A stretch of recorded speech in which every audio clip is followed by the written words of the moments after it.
इस बार के लोकसभा चुनाव में कई युवा चेहरे चुनावी मैदान में हैं। उनमें से एक है कैराना सीट से चुनावी मैदान में उतरी इकरा हसन। जी हां, समाजवादी पार्टी ने इकरा हसन को टिकट देकर सभी को चौंका दिया था। लेकिन इकरा हसन क्या सांसद बन पाएंगी इतनी कम उम्र में? क्या सपा के टिकट से वह जीत हासिल कर पाएंगी? यह सवाल बना हुआ है। आप सभी को बता दें कि पूरी दुनिया को जब कोविड-19 महामारी ने अपनी चपेट में लिया हुआ था, तब हजारों छात्रों की तरह इकरा हसन 2021 में लंदन से पश्चिमी उत्तर प्रदेश में अपने गृह नगर कैराना लौट आई। कभी शिक्षा के क्षेत्र में करियर बनाने की हसरत रखने वाली इकरा हसन, जो सिर्फ करीब 29 वर्षीय ही हैं, अब समाजवादी पार्टी के टिकट पर विपक्षी गठबंधन इंडिया की उम्मीदवार के रूप में लोकसभा मैदान में है।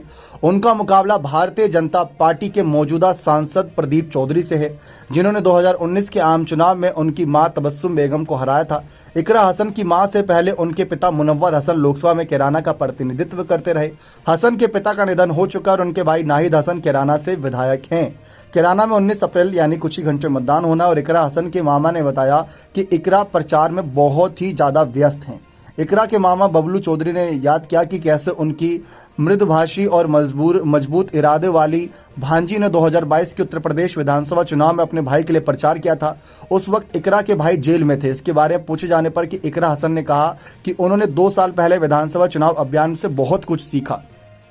इकरा हसन के बारे में जानकारी दे तो इकरा हसन ने मीडिया से बातचीत में कहा कि यह पहली बार था जब मैंने अभियान का नेतृत्व किया 2022 में। उस समय मेरा भाई मौजूद नहीं था, उन्हें झूठे मामले में फंसाया गया। इससे मुझे वास्तव में इस क्षेत्र को बेहतर ढंग से समझने में मदद मिली। तब से मैं यहाँ के लोगों के साथ लगातार संपर्क में हूँ। पिछले 3 वर्षों से यही हूँ। उन्होंने कहा कि मैं कड़ी मेहनत कर रही हूं। उम्मीद है कि लोग इसे देखेंगे और मुझे वोट देंगे। हालांकि नेताओं के परिवार से आने का मतलब ये नहीं था कि राजनीति में उनका आना उनकी स्वाभाविक पसंद थी।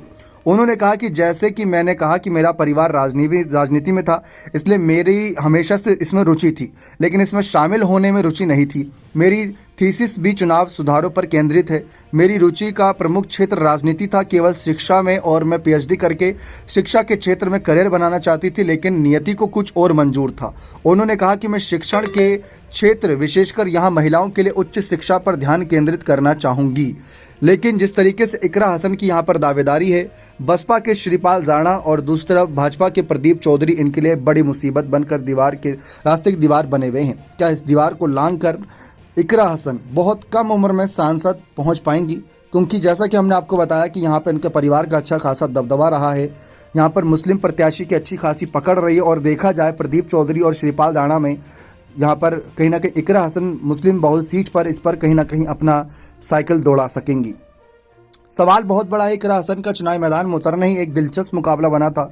जयंत चौधरी का उनको समर्थन करना, फिर उसके बाद अखिलेश का भी उन्हें साथ मिलना, फिर उनके भाई, उनके परिवार के ज़्यादातर राजनीति में है सदस्य, तो उनकी जीत के चांसेस ज़्यादा बढ़ जाते हैं, क्योंकि घर की बेटी अगर मैदान में है तो हारने तो नहीं देंगे परिवार वाले। क्या लगता है कि इकरा हसन क्या कैराना सीट पर भाजपा और बसपा के प्रत्याशी को हराकर देश की सबसे बड़ी पंचायत लोकसभा में पहुंच पाएंगे या नहीं? अपना कमेंट सेक्शन में जरूर रखिएगा। बहुत बहुत धन्यवाद।